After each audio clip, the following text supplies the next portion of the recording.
ये पत्थर तुम्हारे पास कहां से आया? तुम्हें इससे क्या मतलब? क्योंकि ये किसी बड़े धनवान या किसी चोर के पास ही हो सकता है। ये मुझे मेरे आचार्य ने दिया है। तुम इसका मूल्य बताओ। ब्राह्मण देवता,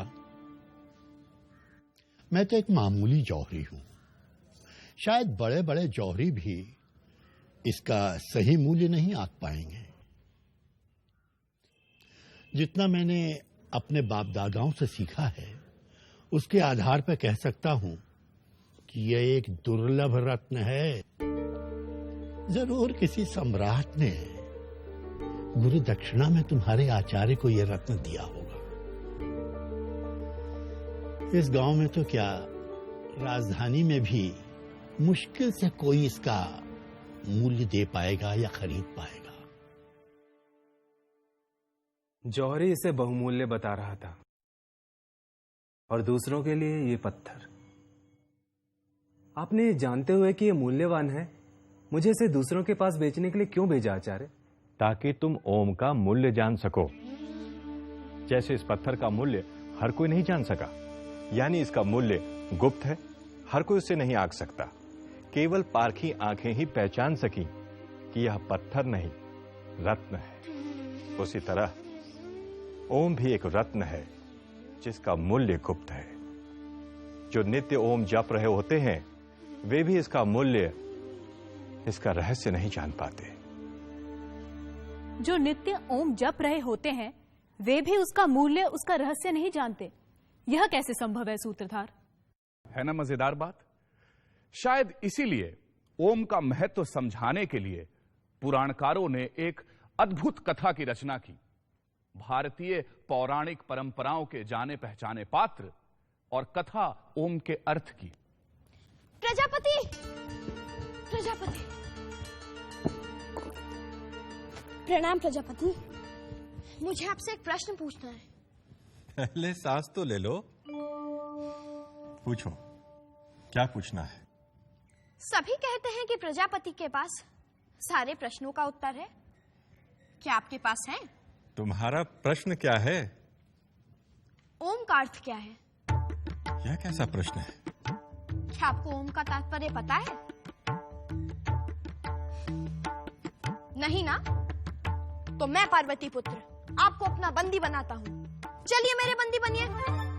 रचनाकार ने स्वयं को अपनी रचना के हवाले कर दिया, पर इससे देवों में हड़कंप मच गया। सृष्टि में रचना थम गई।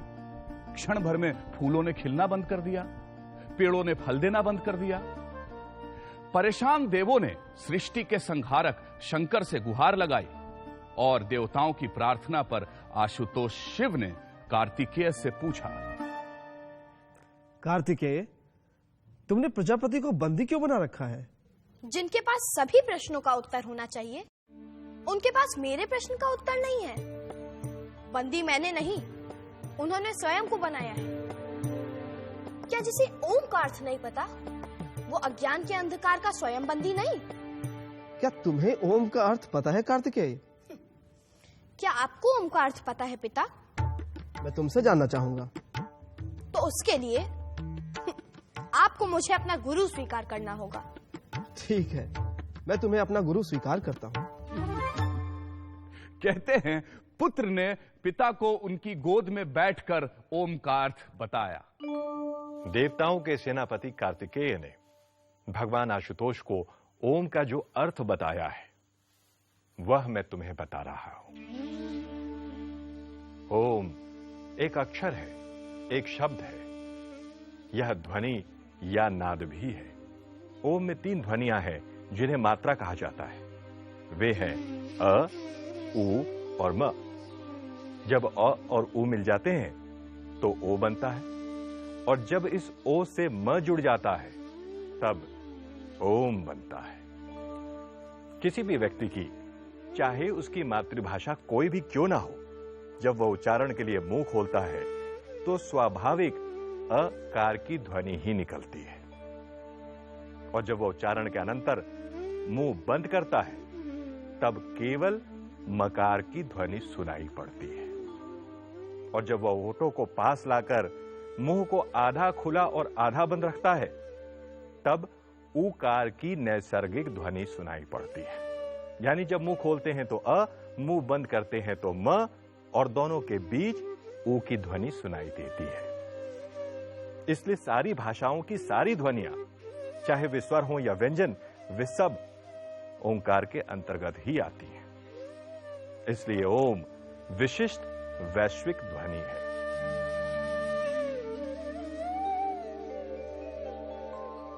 ओम ईश्वर का प्रतीक भी है।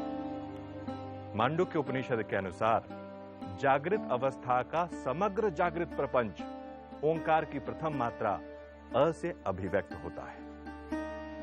समस्त स्वप्नावस्था का प्रपंच ऊ मात्रा से अभिव्यक्त होता है और सुषुप्ति अवस्था का प्रपंच म से अभिव्यक्त होता है। संपूर्ण प्रपंच ही ईश्वर है और जागृत, स्वप्न और सुषुप्ति ही समस्त प्रपंच है, और इन तीनों का प्रतीक अ, उ, म है। इसलिए ओम ही ईश्वर का अति अद्भुत प्रतीक है। ओंकार ईश्वर के निर्गुण स्वरूप का प्रतीक भी है। मांडुक्य उपनिषद का घोष है कि जैसे तीनों अवस्थाएं ब्रह्म या आत्मा से ही उत्पन्न होती हैं और उसी में विलीन हो जाती हैं, वैसे ही तीन मात्राओं से बना ओम भी शांति या निशब्दता से उत्पन्न होता है और उसी में विलीन हो जाता है। इसलिए दो ओंकार के उच्चारणों के अंतराल के बीच की निशब्दता, जिसे अमात्रा कहते हैं, निर्गुण ब्रह्म का ही प्रतीक है। ओंकार के उच्चारण के समय अ मात्रा उ मात्रा में, उ मात्रा म मात्रा में विलीन और म मात्रा निशब्दता में विलीन हो जाती है। उसी प्रकार उपासना के समय इसी ओम के उच्चारण को आधार ले साधक स्थूल जागृत प्रपंच को सूक्ष्म या मानसिक प्रपंच में और सूक्ष्म प्रपंच को कारण प्रपंच में विलीन करता है। आगे उसका भी अतिक्रमण कर वह केवल शांत निर्गुण शांतम शिवम अद्वैतम आत्मा में ही स्थिर हो जाता है। यही ओंकार उपासना की चरम सीमा है। यानी ओम वह सब अभिव्यक्त करता है जो कुछ अस्तित्व में है और जो समूचे अस्तित्व का मूल है, और जो सबसे परे है वह भी। ओम को प्रणव भी कहते हैं, यानी वह जिसके द्वारा ईश्वर की स्तुति की जाती है। सूत्रधार ओम का दार्शनिक अर्थ तो मैं समझ गई, पर बहुत से मंत्रों और प्रार्थनाओं में प्रारंभ में ओम क्यों कहा जाता है? जैसे ओम नमः शिवाय, ओम नमो नारायणाय, ओम नमो भगवते वासुदेवाय इत्यादि। नटी, ऐसा कहा जाता है कि ईश्वर ने संसार की रचना ओम और अथ का उच्चारण करने के पश्चात आरंभ की थी। इसीलिए ऐसी मान्यता है कि किसी भी कठिन कार्य को आरंभ करने के पहले ओम के उच्चारण की ध्वनि शुभ होती है। इसीलिए बहुत से मंत्र और वैदिक प्रार्थनाएं ओम से ही आरंभ होती हैं। इतना ही नहीं, दैनिक जीवन में अभिवादन के लिए भी ओम का प्रयोग किया जाता है, जैसे हरि ओम। तो नटी, इस प्रकार ओम सब कुछ व्यक्त करता है, जीवन का लक्ष्य और उस लक्ष्य तक पहुंचने का साधन, जगत और उसका अधिष्ठान रूप सत्य। तो फिर प्रजापति का क्या हुआ सूत्रधार? उन्हें तो छूटना ही था नटी, पर उनके बंदी होने के कारण देवताओं और मनुष्यों ने ओम का गूढ़ार्थ जाना।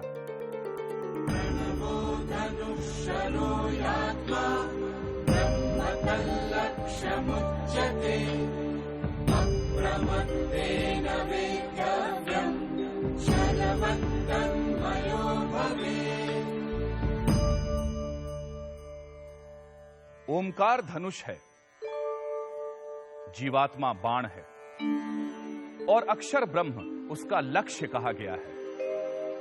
बड़ी सावधानी से उस लक्ष्य का वेध करना चाहिए और लक्ष्य वेध के बाद बाण के समान लक्ष्य के साथ एक हो जाना चाहिए। यस्य प्रसादात् भवमङ्गलार्था प्रसूतगङ्गोपनिषत् विशुद्धा समर्पयामो गुरुचिन्मयाय भूयात् प्रसन्नः स शिवस्वरूपः भूयात् प्रसन्नः स शिवस्वरूपः भूयात् प्रसन्नः स शिवस्वरूपः